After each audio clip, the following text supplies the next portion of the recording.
Վայրի սիրելի հայրենակիցներ, ազատ ձայն լրատվականը սկսում է հայագիտական ձայն Արարատի հաղորդաշարը։ Մեր հաղորդման շրջանակներում բազմիցս անդրադարձել ենք Ստազնածռեր էպոսին, իսկ գրող Վահան Տեր-Ղազարյանի հետ մենք խոսել ենք մասնավորապես էպոսի տարբեր ժամանակաշրջանների մասին, էպոխաների մասին, ինչպես նաև կառուցվածքն ենք քննարկել։ Պարոն Տեր-Ղազարյան, նախ բարև ձեզ եւ անմիջապես անդրադառնանք, դուք ներկայացրեք այսօր ինչի մասին ենք խոսելու։ Ճիշտն ասած, ես մեր էպոսը կանվանեի ամենաէպոս, որովհետեւ ավելի կառուցիկ կուռ այդպիսի էպոս չկա։ Էպոսը ավարտված է 10-րդ դարում, զարգացումներ, փոփոխություններ գրեթե չի կրել։ Սլավոնական ժողովուրդները էպոս չունեն, այսինքն էպոսաստեղծման անհրաժեշտ ժամանակահատվածը նրանք չեն ապրել։ Նրանք ունեն հոյակապ բիլինաներ, որոնք համեմատելի են հայկական էպոսի շատ դրվագների հետ, Սվյատագորի Ծիագը Զիմնայը, ասենք 3 հերոսների Իլյա Մոռոմեցի ասքերը եւ այլն, այդ բոլորը մեր էպոսի հետ համեմատելի եզրեր ունեն, նույն տիպի չափազանցություններ, նույն վաղնջական են եվրոպական ընդհանրություն, բայց ժամանակը էպոսաստեղծման հասարակական կաթրուծածերի մեջ էպոսաստեղծման ժամանակը չեն ունեցել։ Նու դա վատ կամ լավ լինելու հատկանիշ չէ, դա ընդամենը ժամանակային խնդիր է։ Բացի սերբերից, սերբերն ունեն Մարկոյի էպոսը, որը էպոսի անցնելու շրջանն է եւ ինչ որ եվրոպական ու արևմտաեվրոպական եւ հունական արեալների ազդեցության տակ է էպիկականացել։ Մոտավորապես այսպիսի բան։ Ավարտուն էպոս ունեն օսեցները, որոնք ալաններն են, ծագումնաբաններ են, սրանք սկյուցներն են, սրանց էպոսը արտահայտվել է Կովկասյան մի շարք ոչ ընդեվրոպական ժողովուրդների վրա, ինչ որ բաներ էլ նրանցից է վերցրել, որովհետև նարտերի էպոսն է, սա հզոր մեծ էպոս, քիչ բանով է զիջում հայկական էպոսին։ Եթե մենք խոսում ենք այս մասին, ասենք իրանական էպոսը սերտագույն առնչություններ ունի հայկականի հետ, հունականը իր տեսակի մեջ, իրանականը, այսինքն արևելյանը իր տեսակի մեջ, որպես ամենամոտիկ ժողովուրդների էպոսներ, բայց օսեթական էպոսը ունի վաղնջական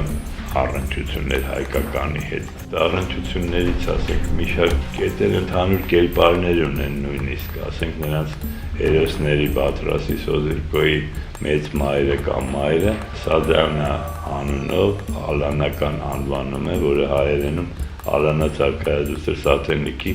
անունն է, կան ավելի վաղնջական, այնտեղ Կալեսո Բալսագը, հերոս կա, որը հրե անիվ է պտտեցնում։ Իրանական երկու ազդեցությունների հետ գործ ունենք, ասենք միջնադարյան, երբ որ մեր էպոսը ավարտվում էր,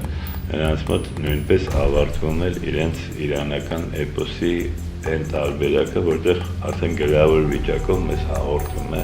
գեղարվեստական մշակման Ֆիրդոուսին, պարզորոշ տեսնվում է Դավիթ փոքր մեհեր, Ռոստամ եւ Զոհրաբ, ասենք գիծը։ Հայկական էպոսը առնչություններ ունի իռլանդական Գուալենգեի ցուլի ապշտակությունը, Սվերերի ասքի հետ իսլանդական, այսպիսի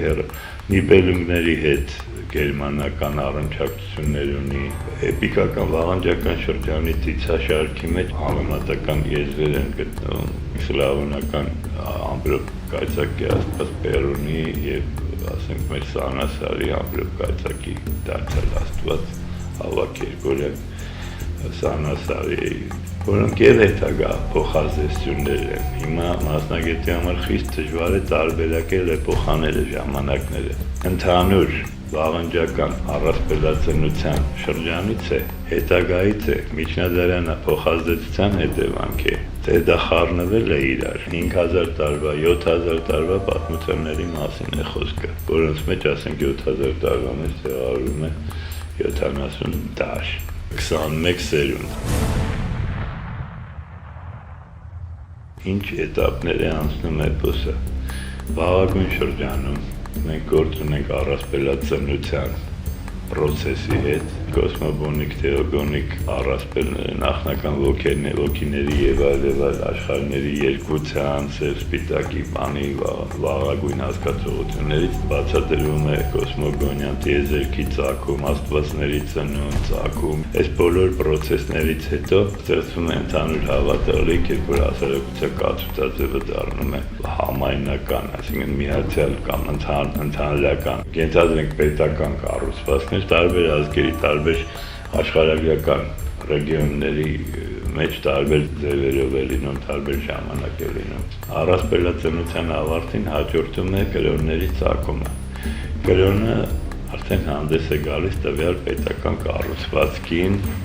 հարև նման վիճակում, ինչ որ կար երկնքում, նույնը կար եւ երկրի վրա։ Կրոնական համակարգը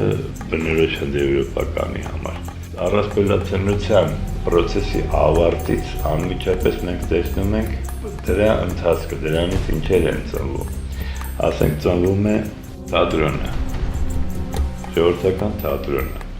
Էպոսը առանձնանում է, էպոսը սկսում է ինքնուրույն ապրել, զարգանալ, աճել, նվազել, խմբագրվել, մինչև հասնում է մեզ։ Թատրոնի երևույթը նույնպես առասպելածնության պրոցեսի շարունակությունն է, այդ ամեն ինչը պանտոմիմայի, երգի, պարի, արվեստի բոլոր տեսակների համադրումով վերում հասնում է թատերական աշխարհին։ Թատրոնին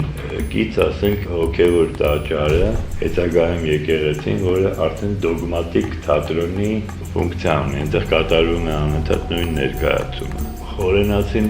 պատմում է ժողովրդական թատրոն ներկայացնելով առանց դրա անունը տալու։ Այս ամենի մասին մեզ պատմում էին արամյան ազգի ծերունիները ցուցկերի, պարերի, թվերված երգերի, բաների միջոցով։ Հետագայում էլ մենք տեսնում ենք փահլևաններից սկսած մինչև էպոս պատմողներ, ասացողներ, ուխտերի ժամանակ։ Ժողովրդական թատրոնը չմեռավ։ Ինքնուրույն իր կյանքով ապրեց, եկավ հասավ եւ բերեց մեզ էպոսի։ Ես այն հազվագյուտ մարդկանցից եմ, որին բախտ վիճակվեց մի անգամ գրողների միությունում տեսնել իսկական ասացող։ Երբ որ կարդում ես էպոսի տարբեր պատումներ, տարբերակներ, տարբեր բարբառներով, սկզբից գնում է հեղինակի բացատրական, որ ասենք մշեցի ես ինչ ծերունի, պատմում է ոգեշնչված, երբեմն ցույց է տալիս ինչ-որ շարժումներով, երգեր է ասում ընթացքում, այսքան կարճ մի անոտացիայի նման բան է տան, հետո շարադրում է տրանսկրիպցիաներով, բարբառային տեքստը, որը պատկերացում չես կարող կազմել, թե այդ ոգեշնչված ինչ է։ Ուրեմն եկել էր ասացող կին, որը հորից էր սովորել ասացողի մասնագիտությունը։ Վերացած մի բան է, այս մեր օրերում։ Սովորաբար կլոր շրջանի մեջ են կատարում դա։ Էպոսի կատարումը կլոր շրջանի մեջ վերաբերում է բոլորին։ Ասացողը պտտվում է, շրջվում է, դիմում է մեկին, մյուսին, մյուս կողմերին, ամեն տեղի վրա պատմում է։ Պատմեց Սասունցի Դավիթի եւ Մսրան Մելիքի մարտի պատմությունը։ 2 րոպեից ամբողջ դահլիճը իսկական հիպնոսի տակ էր եւ սկսեց այդ ամեն ինչը տեսնել։ Այնպիսի կերպարներ էր ստեղծում այդ փոքրիկ կինը Մսրան Մելիքը, ոնց բան, ինչ ասեց, բարձացավ, բան եղավ, հետո շուռ էր գալիս ու եգիպտական հարցանների շարժումների նման շարժումներ էր անում, որ մոգական շարժումներ լինեին, ու դա ջութում էր ամբողջ բանին։ Պատմել է, կարծում չգիտեմ ինչ բերեք, բան էս կողմ են կողմ, ջաղացի քար դրեք, բան ցույց էր տալիս ու պտտվում էր բերում։ Ապշեցուցիչ բան էր։ Ես նոր հասկացա կորստի ամբողջ ահռելիությունը։ Եվրոպացիները շատ ավելի աղքատիկ բաները կարողանում են սրբությամբ պահպանել, մենք պրոֆեսիոնալ ենք կորցնելու մեջ։ Խոսեցինք էպոսի էպոխաների մասին, կառուցվածքը, դիրքը, մյուս էպոսների ընդհանուր շարքում։ Այ հիմա խոսենք էպոսի ընկալման մասին։ Այսօրվա ընկալումը ինչպիսին է։ Միգուցե սխալ է ընկալվում էպոսը կամ ինչ-որ ընկալման հետ կապված խնդիրներ կան։ Անգլիացին չի պահի այդ էպոսը։ Դու պետք է անընդհատ հիշեցնես, որ ես քեզ այսպիսի նվեր եմ տվել։ Անգլերեն հայոց էպոսը։ Իսկ դրա համար պետք է քո մեջ անընդհատ մնա աշխատող, բաբախող։ Ի վերջո չմոռանանք, որ էպոսը կենդանի օրգանիզմ է, ունի բանականություն։ ունի աչքեր, որով նայում է, ունի շոշափելիք, այն ամենը ինչ դարերի ընթացքում ժողովրդի կողմից ստեղծվում է, դա բանական արարած է, ոնց որ հայոց լեզուն կենդանի օրգանիզմ է, ցավոք հիվանդացած, որը պետք է բուժել։ Նույնը էպոսին է վերաբերում, մենք պետք է էպոսը պահենք, էպոսը մեզ պահում է։ Գալիս են փոքր մեհերին հայտնում են, որ քո հորը Դավիթին դավադրաբար նետահարել են Խլատ քաղաքում։ Այսքանը բոլոր պատումներում կա։ Այդտեղից սկսվում է Վարագ Առաքելյանի հաղորդածը։ Բերում տալիս են մեկ գավ, որի մեջ Դավիթի արյունն է։ Արյունը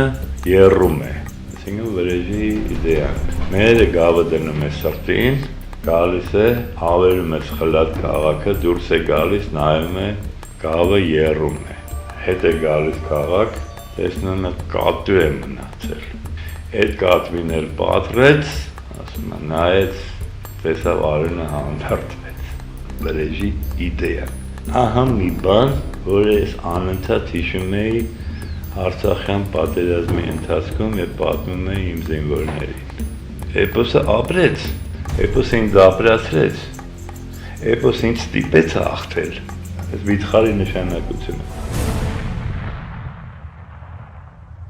Խոսեցինք ընկալման մասին, հիմա էլ անցնենք էպոսի նշանակությանը, հայ ազգը եւ հայ ժողովրդի համար ինչ նշանակություն ունի էպոսը, ես մասնավորեցնում եմ ազգը եւ ժողովուրդը, որպեսզի դուք մանրամասնեք, ինչ է ազգը, ինչ է ժողովուրդը։ Մեղքա այս ազգը, որ է ժողովրդի ձեռն անգել։ Այս հումորի մեջ պահանջ կա բացատրել, ժողովուրդն է պահանջում, ասում է, ի վերջո կարող եք մեզ բացատրել, թե ինչի է հայ ժողովուրդը ստեղծել երկու տարբեր բառեր։ Ինչ է ստեղծել հայրենիք բառը, հետո ասենք ռուսներն ինչի ունեն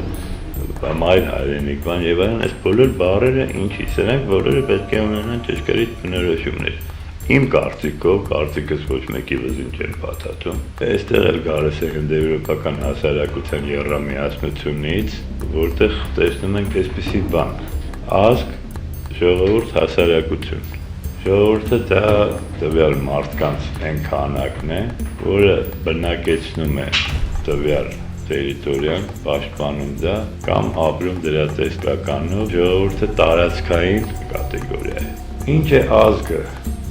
Ազգը դա արդեն ոչ թե տարածքային կատեգորիա է, ազգը ժամանակային կատեգորիա է, անհրաժեշտ է որոշակի այսքան մեծ է փոխադարձաշրջան, մի ժողովրդի համար 1000 տարի, մյուսի համար 3000 տարի, ոնց որ հայերի 4000, 5000, որպեսզի նա այդ ժամանակի ընթացքում դառնա ազգ։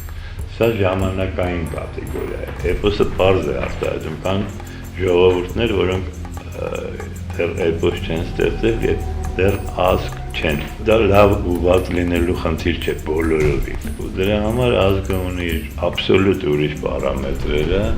ժողովուրդը ուրիշ պարամետրերը, ժողովուրդը տարածքային կատեգորիա ընդունենք որպես աշխատանքային ծրագիր, ազգը ընդունենք որպես ժամանակային կատեգորիա։ Շնորհակալություն պարոն Տեր-Ղազարյան, սիրելիներս, այսօր այսքանը, հիշեցնեմ, որ մեր հյուրն էր գրող Վահան Տեր-Ղազարյանը։ Կհանդիպենք հաջորդ